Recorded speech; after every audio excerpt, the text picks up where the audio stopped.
Hi and welcome. So today I want to talk to you about how resistance really is holding you back from resolving your emotional eating, but not in the way that you think it is. So if you're new here, welcome. My name is Michelle. I'm a certified holistic nutritionist specializing in emotional eating, and I wanted to talk a bit more about resistance, but a specific type of resistance that I see with women that I talk to.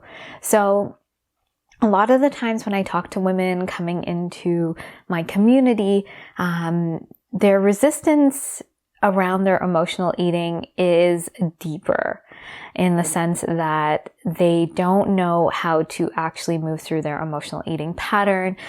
They have blocks to that. They don't know the steps to that. But the resistance I want to talk about today is that initial resistance to actually making a profound change, to getting to the root of this pattern. So I talk to women that have tried all the things and they haven't gotten the results. And when a solution is presented to them, and of course I'm talking about the Emotional Eating Evolution program, they are hesitant. And that is the resistance that I'm talking about that keeps them from resolving this pattern. So, I only know about my specific methodology. I am all about resolving emotional eating. I'm not about coping. I'm not about band-aids. I love to do the deeper work. And so the program that I've created gets to those deeper layers of actually seeing what this pattern is about and creating the structure and the flow to help you fully resolve this pattern. And I've just seen it with myself. So I don't personally emotionally eat anymore. And I've seen it with the women that I've helped through the program. And so this resistance holds you back from resolving your emotional eating, this resistance of taking that step, taking that leap. And so this type of resistance specifically sounds a lot like it is taking care of you. It is trying to be adult. It's trying to make a decision that's helpful to you, but it's limited. And so this might sound like, oh, it's not the right time. I won't be able to do the program perfectly. I can't afford it right now, even though my kids are in private school. I'm not sure if will this really work for me, even though I see all the women that have succeeded. All of these kinds of thoughts really boil down to your own internal resistance. And so it's important to really look at what this resistance is about. So if you think it's not the right time, will it ever be the right time? We all have busy lives. We have kids. Things happen in our life that are unexpected. We couldn't predict the last few years. We can't predict the next few years. We can create a plan. But what I can say is that when you emotionally eat, what you're doing is that you are avoiding what's really going on. And that actually derails your life even more. So it makes your life even more unpredictable. It makes your life even more difficult when things come up to manage. And if you say, I don't think I'll be able to do the program perfectly, well, there's nothing in life we do perfectly. Life is not about perfection. We are always evolving, always growing, which means there's no point of perfection. There's becoming more and more whole, and there's nothing we're going to do in life that is perfect. And if you think you have to be perfect, then that's pointing to something even bigger that's probably triggering your emotional eating, that you need to sort of look at these deeper layers of why you feel this way. And that's probably even triggering your emotional eating and your shame spirals even more. If you say you can't afford it, yet you're able to have your kids go to a school, private school, or go on vacations, and I have nothing against that. I love that for your kids and for you. But think about your own education, your own investment in yourself. This is about resolving a pattern, a coping mechanism that's been running your life, that's actually preventing you from succeeding in life, going after your goals, maybe even making more money, having better connections, deeper intimacy, just feeling, when you feel good in your body and around food and you have that confidence and your nervous system is regulated, your prefrontal cortex and your perspective is wider. It's expansive. You're going to see opportunities. You're going to see things But when you limit yourself and you say, oh, it's not the right time, I can't, like, you're actually saying you're not worthy and valuable, which is part of the emotional eating pattern. So really think about, where do you want to invest your money and your time? Is it into you and upping your worth and your value and seeing that so you can model that for your kids, model that in relationships, be that in the world? Or do you want to keep buying into this pattern that's kept you small?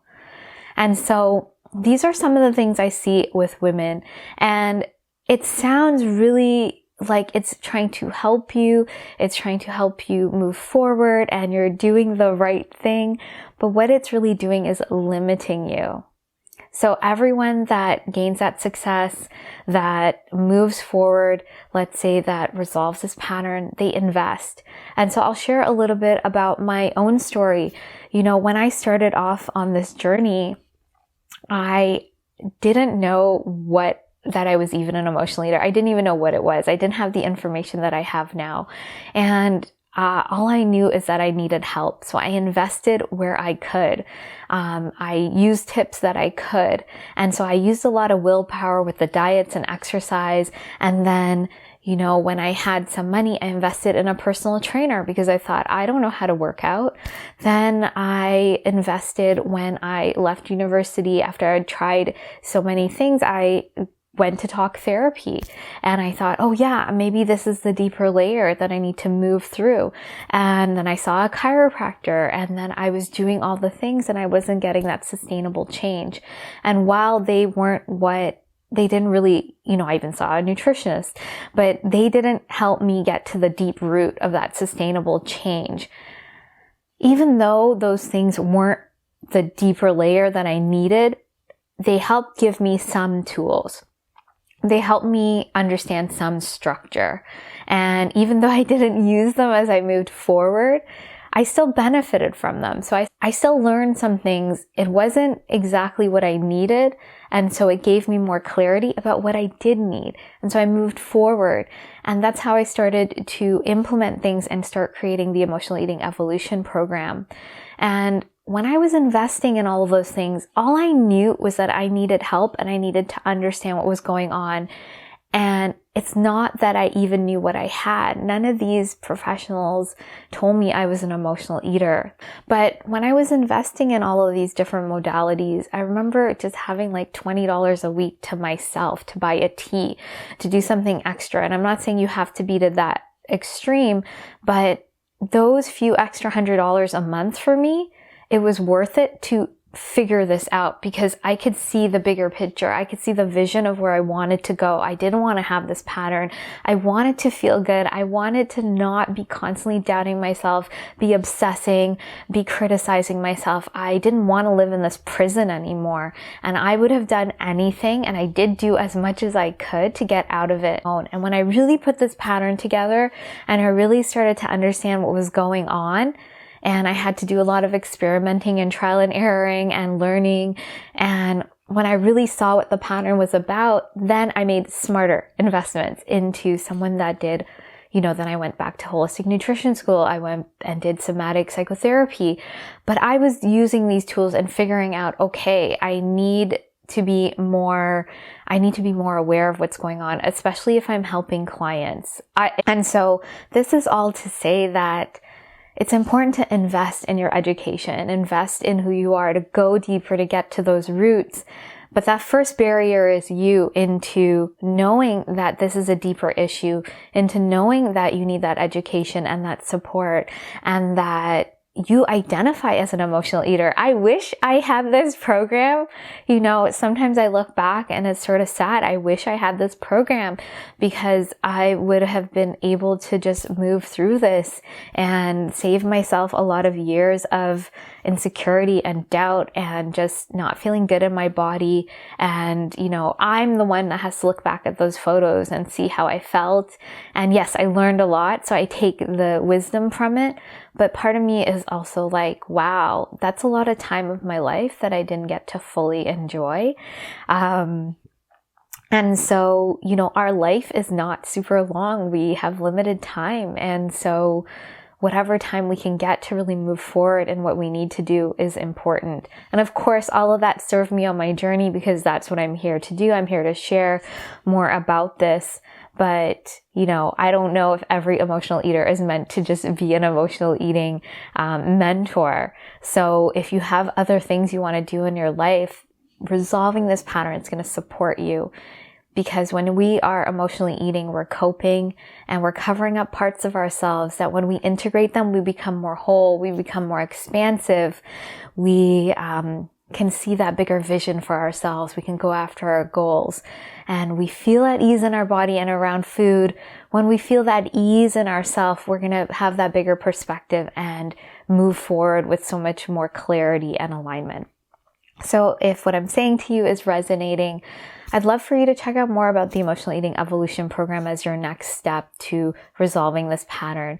And if you're ready to resolve this pattern, you can also book in an emotional eating clarity call. On the call, we find out more about you, what your goals are, and how we can support you in the program. You'll gain a lot of clarity on this call on your next steps. So I just want to say thank you so much for being here. Please be sure to like and subscribe if you haven't, and I look forward to sharing more with you, and I hope you have a great day.